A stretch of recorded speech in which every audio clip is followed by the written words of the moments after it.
আবেদনৰ প্ৰক্ৰিয়া সম্পূৰ্ণ কৰি লয় তাৰ বাবে মই যুৱক সমাজক আকৌ এবাৰ আহ্বান জনাম। বহুতৰ মনত প্ৰশ্ন, এডিআৰিৰ ৰিজাল্ট কেতিয়া দিব? মই আপোনালোকক প্ৰতিশ্ৰুতি দিয়া অনুসৰি একেবাৰে মাৰ্চ মাহৰ 7 তাৰিখৰ আগতেই আমি এডিআৰিৰ ৰিজাল্ট দিম। কিন্তু এডিআৰিৰ ৰিজাল্টৰ কাৰণে আপোনালোকে উৎকণ্ঠিত হৈ থকাৰো কোনো কাৰণ নাই। কাৰণ প্ৰত্যেকখন বহি বা OMR চিট এনচাৰ কি এতিয়া আপোনালোকৰ হাততেই আছে। গতিকে সেৱাই ৰিজাল্ট দিয়ক বা নিদিয়ক, আপোনালোকে নিজেই নিজৰ ফলাফলৰ আকলন এটা কৰিয়েই ল'ব পাৰে। যোৱাকালি অসম বিধানসভাত ন্যায়াধীশ বিপ্লৱ শৰ্মা কমিটিৰ প্ৰতিবেদনখনো অসম লোকসেৱা আয়োগৰ দুৰ্নীতিৰ সম্পৰ্কত প্ৰতিবেদনখনো মই দাখিল কৰিছোঁ। ন্যায়াধীশ শৰ্মাৰ প্ৰতিবেদনখনলৈ যেতিয়া চকু মেলি চাওঁ বা আমি যদি আৰু এবাৰ দৃষ্টি নিক্ষেপ কৰোঁ, এনেকুৱা এটা সময়ৰ আমি উমান পাম যিটো সময়ত অসমৰ ডেকা ল'ৰা ছোৱালীসকলৰ ভৱিষ্যতক লৈ হেতালি খেলা হৈছিল। কংগ্ৰেছ চৰকাৰৰ দিনত লোকসেৱা আয়োগৰ পৰীক্ষাই হওক, প্ৰতিটো পৰীক্ষাতে দুৰ্নীতি আৰু টকা পইচাৰ লেনদেনে দুখীয়া আৰু মধ্যবিত্ত সমাজখনৰ পৰা চৰকাৰী চাকৰিৰ আশা আকাংক্ষা বহু দূৰলৈ লৈ গৈছিল। এতিয়া মোক কিছুমান যুৱক যুৱতীয়ে সুধি থাকে, ছাৰ ৰিজাল্ট কেতিয়া দিব? ছাৰ পৰীক্ষাৰ ফলাফল কেতিয়া দিব?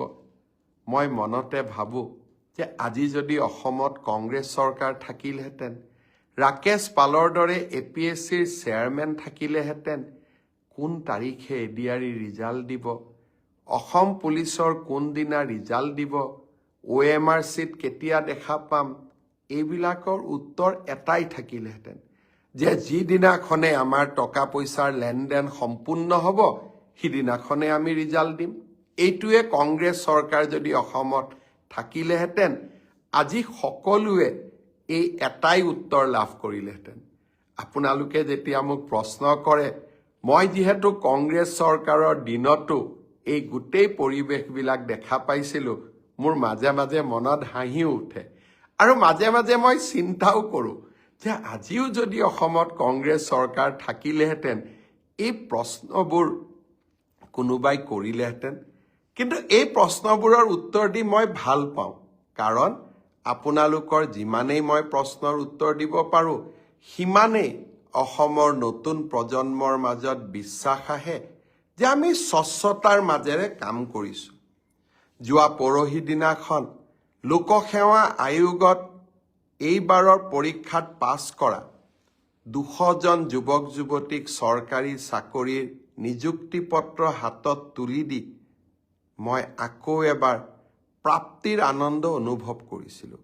এই 200জন ছাত্ৰ ছাত্ৰীৰ এগৰাকীও মন্ত্ৰী বিধায়কৰ সম্পৰ্কীয় নহয়, এগৰাকীও চৰকাৰী শাসন ব্যৱস্থাৰ লগত জড়িত নহয়। তেওঁলোকৰ এটাই পৰিচয় আছিলে যে আমি ভাল কৰি পঢ়িছোঁ, মামাৰ ওপৰত আমাৰ বিশ্বাস আছে, পৰীক্ষা দিম আৰু আমি চৰকাৰী চাকৰি লাভ কৰিম। সেই ধাৰাবাহিকতাকে আমি অক্ষুণ্ণ ৰাখিম। এডিআৰি ৰিজাল্টৰ পিছত লাহেকৈ মাৰ্চ মাহৰ ভিতৰতে আৰু পাৰিলে আৰু আগতে অসম পুলিচৰ পৰীক্ষা আৰু আমাৰ শিক্ষক নিযুক্তিৰ যিটো প্ৰক্ৰিয়া আমি আৰম্ভ কৰিছিলোঁ তাকো আমি আগুৱাই লৈ যাবলৈ চেষ্টা কৰিম। শিক্ষক নিযুক্তিৰ কথা মনলৈ আহোঁতেই মই আকৌ এবাৰ গৌৰৱ অনুভৱ কৰিছোঁ যে অসমত 2008 চনৰ পৰা মাত্ৰ 8,000 টকাৰে কণ্ট্ৰেকচুৱেল টিচাৰৰ কাম কৰি থকা আটাইকে যোৱা 15 তাৰিখে মই নিয়মীয়া চৰকাৰী চাকৰিৰ নিযুক্তি পত্ৰ তুলি দিবলৈ সক্ষম হ'লোঁ। আকৌ এক প্ৰাপ্তিৰ আনন্দ। 1 লাখ চৰকাৰী চাকৰিৰ প্ৰতিশ্ৰুতি দিছিলোঁ, লাহে লাহে 1.5 লাখ চৰকাৰী চাকৰিলৈ মই গতি কৰিছোঁ।